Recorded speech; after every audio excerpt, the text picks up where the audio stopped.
러시아에서 가장 부유한 여성 타티아나 바칼추크 킴에 관한 이야기입니다. 그녀는 고려인 러시아인입니다. 타티아나 블라디미로프나 바칼추크, 러시아인 고려인 킴, 1975년 10월 16일 출생는 러시아 기업가이자 러시아 최대 온라인 소매업체인 와일드베리즈의 창립자 겸 CEO이자 러시아 최초의 자체 창업 기업입니다. 2024년 7월 기준으로 포브스는 그녀의 순자산을 74억 달러로 추정했습니다. 그녀의 어린 시절입니다. 타티아나 바칼축은 1975년 10월 16일 고려 사람 집안에서 태어났습니다. 그녀는 모스크바 지역에서 학교를 졸업하고 콜롬나 대학교를 졸업했고 직업은 영어 교사였습니다. 그녀는 모스크바로 이주하여 디자이너로서의 교육을 계속할 계획이었습니다. 그러나 그녀는 1998년 금융위기가 러시아를 강타했을 때 그 계획을 포기하고 다시 영어 교사로 돌아가야 했습니다. 2000년대 초 그녀는 미래의 남편이자 기업가이자 유텍 ISP의 창립자인 브라디슬라프 바칼추크를 만났습니다. 2004년 첫 아이를 낳은 후 바칼추크는 처음에는 오토 및 퀼레 카탈로그의 의류 재판매에 초점을 맞춘 와일드베리즈를 출시했습니다.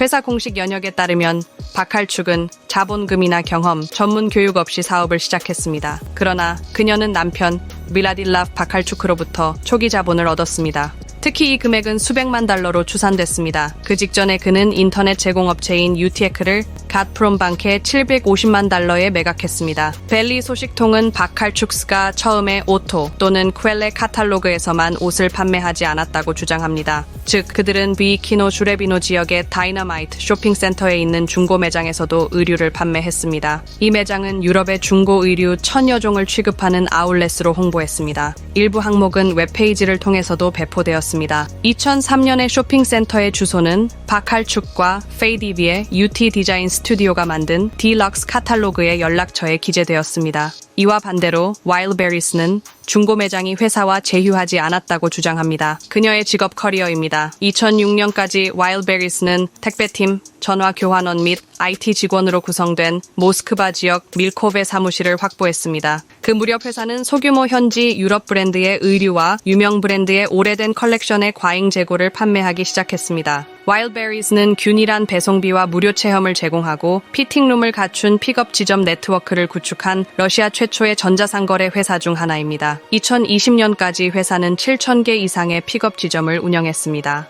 2014-2016년 금융위기 동안 와일드베리즈는 아마존이 채택한 모델과 유사한 플랫폼 비즈니스 모델로 전환했습니다. 회사는 코로나19 팬데믹 기간 2020년부터 시작 동안 온라인 주문이 급격히 증가하여 이익을 얻었습니다. 또한 타티아나 바칼축은 2018년에 키프로스의 와일드베리즈 홀딩스 LTD를 설립했습니다. 타티아나와 블라디슬라프 바칼축은 와일드베리즈를 소유하고 있습니다. 다타인사이트 보고서에 따르면 2022년까지 와일드베리즈는 러시아에서 가장 큰 전자 매장이 되었습니다. 2019년 회사 가치는 10억 달러로 추산되어 바칼축은 러시아에서 두 번째 여성 억만장자가 되었으며 2020년에는 14억 달러 가치로 러시아에서 가장 부유한 여성이 되었습니다. 포브스 US파는 바칼축을 가장 주목할 만한 새로운 억만장자 중 한 명으로 언급했습니다. 2021년까지 그녀의 재산은 800% 2020년 대비 증가하여 130억 달러에 달했습니다. 데니스 만투로프와 미카일 미슈스틴이 와일드베리스의 후원자로 알려져 있습니다.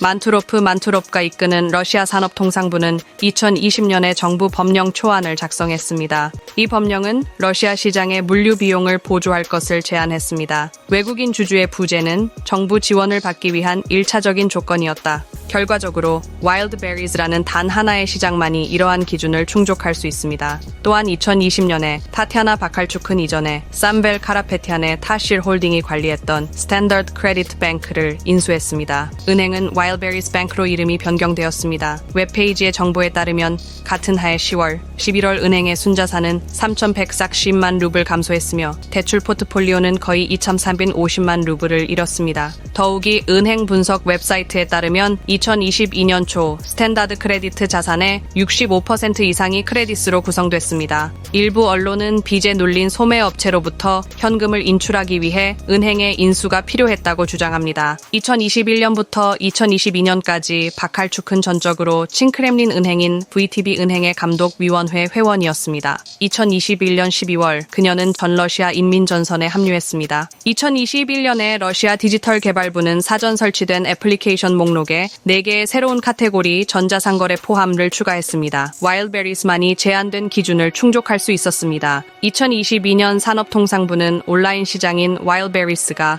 위조 제품을 판매한다고 공개적으로 밝혔습니다. 러시아 우크라이나 전쟁이 발발한 후 바칼축은 병행 수입, 상표 소유자의 허가 없이 해외에서 제품을 수입하는 것, 합법화에 관해 러시아 연방 독점 금지국과의 협상에 개인적으로 관여한 것으로 알려졌습니다. 와일드베리스의 매출액은 2022년에 증가했습니다. 2021년과 비교하면 98% 증가하여 1,669조 루블에 달했습니다. 이 금액은 2022년 러시아 온라인 상거래 총 매출의 1/3을 차지합니다. 2023년 4월 타티아나 바칼축은 러시아어 광고에서 외국어 사용 금지로 인해 와일드베리스 대신 새로운 러시아어 브랜드를 검색한다고 발표했습니다. 2022년에 마켓플레이스는 마케팅 캠페인의 일환으로 하루 동안 웹사이트 이름을 야굣키로 변경했습니다. 그녀가 받은 제재입니다. 2021년 우크라이나 정부는 러시아 군복과 반우크라이나 문학을 판매한 혐의로 타티아나 블라디슬라프 바칼추크 와일드베리스에 대해 제재를 가했습니다. 2022년 러시아 특수 군사작전 이후 폴란드는 바칼출과 VTB방크의 연결로 인해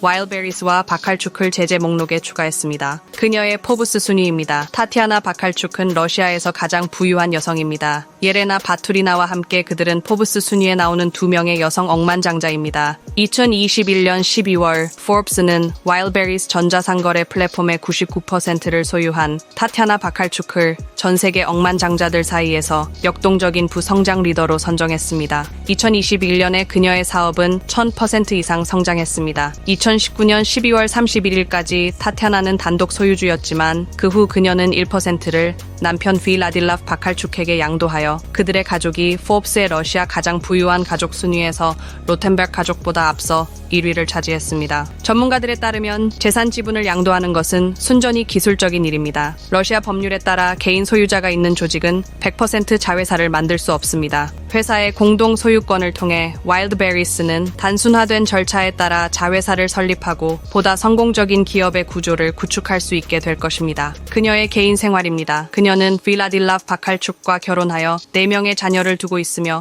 모스크바에 살고 있습니다. 바칼축에는 마리아 안드레에바 김라는 자매가 있습니다. 그녀의 소셜 네트워크 정보에 따르면 안드레에바는 와일드베리스에서 일하고 있으며 20세의 또 다른 자매인 알비나 티소이가 있습니다. 소이는 가까운 친척 중에 막심과 나데치다 킴을 나열했습니다. 그들은 또한 와일드베리스 직원입니다. 타티아나 바칼축의 형제인 유리 트소이는 스타프로피의 전 CEO입니다. 그는 론네프트 부사장이자 전 유리 루스코브 언론 서비스 책임자인 세르게이 티소이의 조카입니다. 세르게이 티소이의 아내 안나 킴은 아니타 티소이라는 가명으로 알려져 있습니다. 그녀는 론네프트 대표 아이골 세친의 가족 친구인 것으로 알려져 있습니다.